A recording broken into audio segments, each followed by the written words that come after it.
നമസ്കാരം, 4K ന്യൂസിലേക്ക് സ്വാഗതം.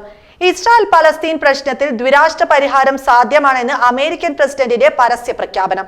American president Joe Biden Israel പ്രധാനമന്ത്രി ബെഞ്ചമിൻ നെതന്യാഹുവുമായി 40 മിനിറ്റ് ഫോണിൽ സംസാരിച്ച ശേഷമുള്ള ദ്വിരാഷ്ട്ര പരിഹാരം സാധ്യമാണെന്ന ഈ പ്രതികരണത്തിന് പ്രാധാന്യമേറെയാണ്.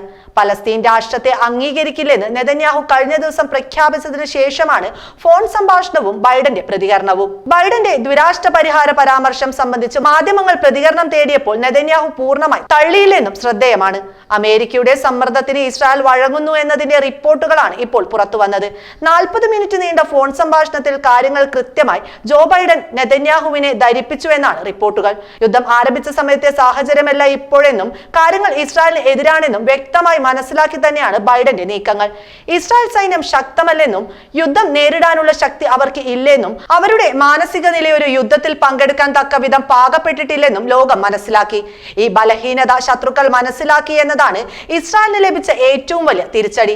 ഇസ്രായേൽ പ്രതിരോധം ദുർബലമാണെന്ന് മനസ്സിലാക്കി തന്നെ മേഖലയിൽ ഇസ്രായേലിനെതിരെ വലിയ പടയൊരുക്കം നടക്കുന്നുണ്ട്.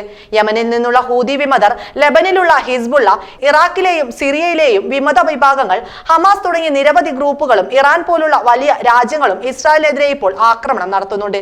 ഇവർ ഒരുമിച്ച് കര, കടൽ, വ്യോമമാർഗം നടത്തിയാൽ ഇസ്രായേലിന്റെ പണി അവിടെ തീരുമെന്നത് ജോ ബൈഡനും അമേരിക്കക്കും മനസ്സിലായി. അത്തരം ഒരു ആക്രമണം ഉണ്ടായാൽ ഒരു പരിധിക്കപ്പുറം ഇസ്രായേലിനൊപ്പം നിൽക്കാൻ അമേരിക്കക്ക് കഴിയില്ല. കാരണം ഇസ്രായേലിനെ എതിർക്കുന്ന മേഖലയിലെ പ്രബല രാജ്യങ്ങളുമായി അടുത്ത ബന്ധമുണ്ട് അമേരിക്കക്ക്.